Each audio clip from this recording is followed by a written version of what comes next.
Naghain ng kaso sa Malolos Regional Trial Court ang Office of the Ombudsman laban sa ilang personalidad na umunay sangkot sa maanumalyang flood control projects, partikular na ang nasa Barangay Bulusan sa Kalumpit, Bulacan. Yan ang ulat ni Carlo Luis Candelaria. Personal na nagtungo sina Assistant Ombudsman Mico Clavano at DPWH Secretary Vince Dizon sa Malolos Regional Trial Court para maghain ng mga reklamong kriminal laban sa ilang opisyal ng DPWH Bulacan 1st District Engineering Office at ilang opisyal ng St. Timothy Construction Corporation na pagmamay-ari ng mga diskaya. Kabilang sa mga kakasuhan sina dating DPWH engineer na sina Bryce Hernandez, JP Mendoza at ilan pang opisyal ng Bulacan 1st District DEO, maging ang mag-asawang Curly at Sara Diskaya at si Maria Angeline Rimando. Kaugnayan ng maanumalyang flood control project sa Barangay Bulusan, Kalumpit, Bulacan na nagkakahalaga ng 53.9 million pesos. Ito yung mga flood control na binaboy.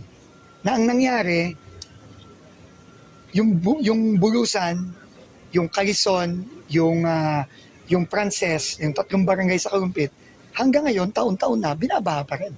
Yung mga kababayan natin, kahit summer, binabaha doon. Dahil na rin sa kababuyan na ginawa nitong mga taong to. Kasama na yung mag-asawang Diskaya.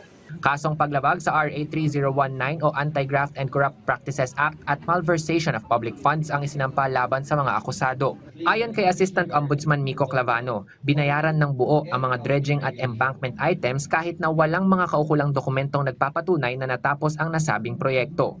The findings of the Office of the Ombudsman reveal an utter and flagrant disregard for government, auditing, and accounting regulations. Samantala, sabi ni Secretary Dizon, masusi nilang pinaghandaan ng Ombudsman ang kaso at tiwala siyang sapat ang mga ebidensya nila upang makonvict ang mga kinasuhan. Nangako rin siyang aayusin ng DPWH ang mga natenggang flood control projects sa Barangay Bulusan lalo ngayong darating na ang tag-ulan at muling magbabalik eskwela ang mga estudyante. Makakaasa sila base sa direktiba ng Pangulo na aayusin natin lahat ng mga binaboy na project, ng mga diskaya at ng mga tauhan ng DPWH. Sa ngayon ay magpapatuloy na sa paglilitis ang kaso kung saan inaasahang ilalatag ng Office of the Ombudsman ang mga ebidensya sa korte upang mapanagot ang lahat ng individual na sangkot sa maling paggamit ng pondo ng bayan.